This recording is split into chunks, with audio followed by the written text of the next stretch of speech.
How long would it take to cruise the solar system? While we may be just a speck in the Milky Way, and while the Milky Way may be just a speck on the landscape of the universe, our solar system is still really, really big. As we're sure you remember from grade school, the solar system is the group of local planets, asteroids, and other small objects that orbit our sun. Travelling outwards from the sun, we have Mercury, Venus, Earth, and Mars. After Mars comes the asteroid belt, a chaotic cluster comprised mostly of rock and metal. Then come the gas giants, Jupiter and Saturn, followed by the icy outer planets Uranus and Neptune. Beyond Neptune lies trans-Neptunian objects, including things like comets, dust clouds, natural satellites, and dwarf planets like Eris and Pluto. Finally, and far beyond everything else, there's the Oort cloud, a theoretical cloud consisting of space dust and debris that marks the solar system's end. While experts firmly believe that this cloud exists, no direct observations have been made of it. It's just too far away. But just how far does our solar system spread? What would you have to do to reach its outer edges? And how long would it take? Luckily, we have a nifty little device called Voyager 1 offering up a point of reference, traversing the outer reaches of our solar system as we speak. The Voyager 1 space probe was launched by NASA on September 5th, 1977, and is currently still travelling at around 35,000 miles per hour. It reached Saturn, its primary target, in November 1980. But on August 25th, 2012, nearly 35 years after launch, it made even greater history by becoming the first spacecraft to enter the interstellar medium, a fancy term for the space between star systems in a galaxy. More specifically, Voyager 1 broke from the reach of the sun's solar winds and entered into deep space. It's currently at a distance of 21.2 billion kilometers from the sun and is so far away from us that it takes a radio signal traveling at the speed of light roughly 17 hours to beam between the spacecraft and our home planet. Sounds like a lot, right? Well, while the monumental achievements of Voyager 1 should never be underestimated, we're still very far from making an even semi-significant dent in the solar system as a whole. It would take Voyager 1 another 300 years just to reach the inner edge of the interstellar Oort cloud, and up to 40,000 years to breach the cloud and finally break free from our solar system completely.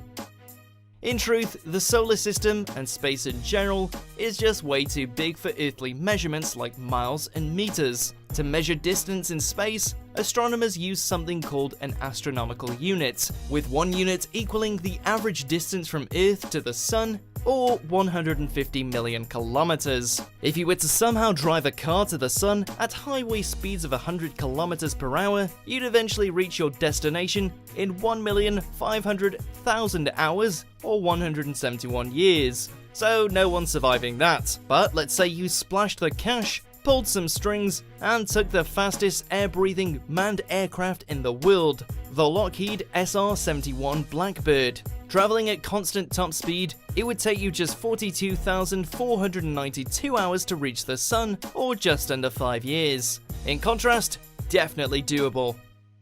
But let's be serious. The distance from the Earth to the Sun is infinitesimal when compared to the size of the entire solar system. Way out there is everyone's favourite dwarf planet, Pluto. Pluto ranges from 30 to 49 astronomical units away from the Sun. So at its average distance, it's almost 6 billion kilometers away. Light traveling from the sun takes about 5.5 hours to reach Pluto. Driving a car at highway speeds, it would take you 6,849 years.